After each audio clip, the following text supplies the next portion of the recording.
What are the 5 reasons that you won't give up when life catch you on the blind side? When the messenger of misery visits you, what are you going to do? What will keep you in the game when life knocks you to the canvas? Life's going to punch you right in the face. Life's going to fire you over and over again. You're going to be told you're not good enough. Your faith is going to be tested. Your family's going to look you in the eye and say, how do we get health insurance the next month? I don't know. But I know we're going to make it. You know who's going to bail you out? You know who's going to come and rescue you? You know who's going to come and save the day? No one. No one's going to come and do it for you. You're going to have to do it all yourself. See, the Buster Douglas that fought in the last fight was not the Buster Douglas that fought Mike Tyson. See, the Buster Douglas that got knocked down while fighting Mike Tyson had gotten out of an alcohol recovery center. His mother had died. His wife was ill with a terminal illness. He was considered a nothing, a bum. So when he got knocked down, Buster Douglas had a reason to get back up because he said, I'm dedicating this fight to the memory of my mama. Life is hard, man. That's what it's about. Life is a challenge. If you don't work as hard as you can, if you don't sacrifice everything, if you don't get rejected and keep coming back for more, if you don't get your loyalty tested and your faith tested, you don't love that thing if you bail out. So if you fought through all that, that's love. So you've got to have some reasons that when life knocks you down, and it's going to. Hello, it's going to knock you down.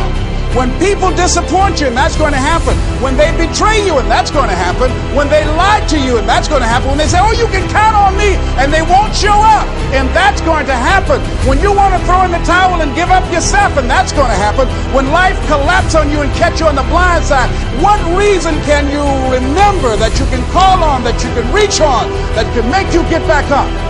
Find that reason. Because when life had knocked me down, I said, life, I'm doing this because I want to make my mama proud of me. I'm doing this because I want my children to have a better life than what I have. I'm doing this because all my life I've been told I'd be a loser, that I wouldn't make it. I'm doing this to make them a lie. I believe, like Frank Sinatra, he said the best revenge in life is massive success. I'm doing this so I can become massively successful. And with that kind of courage, with that kind of affirmation and reason to empower me, I got a saying that when life knocks you down, try and land on your back, because if you can look up, you can get up.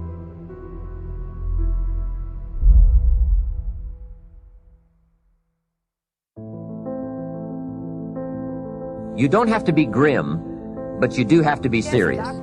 Hey, everybody hopes things will get better, but remember, the future does not get better by hope. It gets better by plan. And hope unaided by clear plans can finally become an illness. There's a Bible phrase that says, hope long delayed makes the heart sick. It's a sickness. I used to have the illness known as passive hope. It's bad. And there's one that is even worse. That is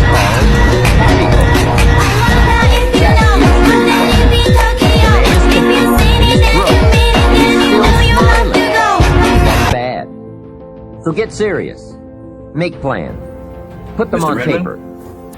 My suggestion from experience. There's a phrase from the Bible that goes, without dreams and vision, we perish. How true. Humans have this unique ability to aspire, to dream, to go for something, to become something. Without that, life is not life.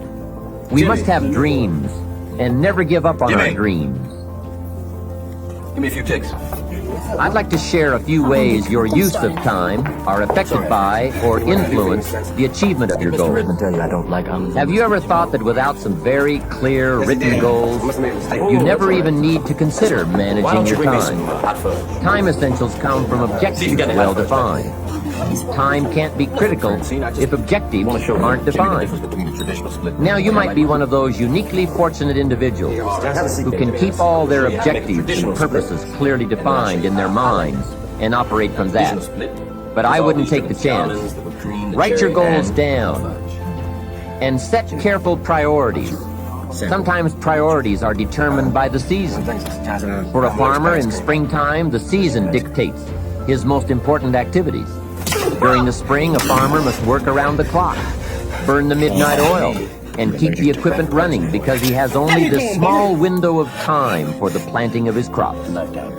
One of the difficulties of living in an industrialized society is the losing of the sense of seasons. When to pour it on, when to ease back, when to take advantage.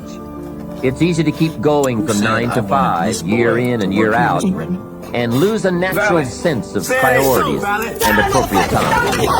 Don't let one year just blend into the next.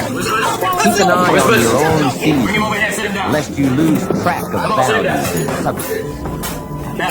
Part of setting priorities is learning to separate major activities from minor activities. This is a whole skill in itself, but once you have learned it, it will pay dividends you won't believe. So learn to put everything on your mental scales to be carefully weighed before you spend time or money. Of your sanity is socially distributed. And what I mean by that is, well, let's say that you know how to behave. You're well socialized. You can play with others. Now, I said already in this conversation, if you didn't learn to play with others between the time you were 2 and 4, you will never learn. And psychologists have beat their heads against the wall trying to rehabilitate antisocial children. They can't do it after the age of 4. Is that because areas of the brain just don't develop?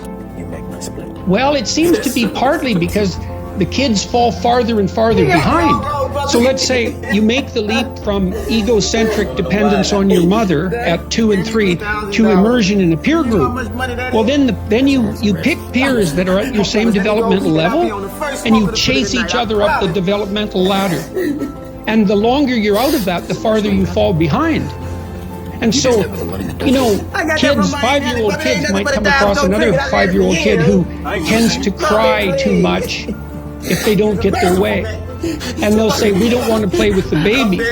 And what they're saying is, we have to find someone who's at our developmental level, shares our developmental horizon, so that we can mutually scaffold our further development. Now, they're not going to say that, obviously, but that's the situation. And kids test each other out when they first meet. So do adults. Game. Can you play? Are you playing at the same level as me? I'm playing my game at the level that will further my development. Can you play along with me? If not, well, maybe you're lower in status and I can pull you up as a mentor. Maybe you're higher in status and I can learn from you, but if you're a peer, we can play together. Anyways, if you're acceptable to your peers and you behave well, they'll accept you. And then they tell you all the time if you're acting appropriately. You know, if your jokes are funny, if you're dominating the conversation, if you're bringing something of value to the table. And all you have to do is pay attention to the social cues, and you'll keep yourself regulated. At the end of the day, you're going to get what you focus on. They're both true. This is both the most amazing time that's ever happened, ever in recorded history. I'm going to be sick. And yet real things that are terrifying are also happening. Get ready for your final. Where you put your energy, where you put your attention, is going to determine what you see. And that is the most fascinating and the most important thing you have to understand about the way that your mind works. You get what you focus on. If you focus on the things that are bad, they will become real. They will become exaggerated. They will begin to monopolize your thoughts. You'll see them everywhere. It's called the reticular activating system. Your mind is literally designed to pay attention to the things that you notice. Once you notice a certain car, you see it everywhere. Once you notice a certain dog, you see it everywhere. Once you hear a certain name for the first time, suddenly you realize that that name has been all around you this entire time. But now that you're focusing on it, now that you're looking for it, it is everywhere. So whatever you look for, it's going to be everywhere. If you look for the negative, it'll be there. If you look for the positive, it'll overwhelm you. When you manage something, you do so to keep it going. Well, you don't need to keep time going. You don't need to watch it. You can be completely unaware. You can go to sleep. Doesn't matter. Time just continues. Moves. Doesn't need you. It doesn't need me. It just keeps moving. Hey, Dutch, you don't have to do that. We don't need to do time management because there's nothing to manage. It's automatic. It continually moves. What we need to do is priority management. With the time that is continually slipping away from us, We need to manage our priorities to maximize the time we have. So don't manage your time, maximize your time. How? By doing the things that are the most important to do at that moment. Make every day your masterpiece.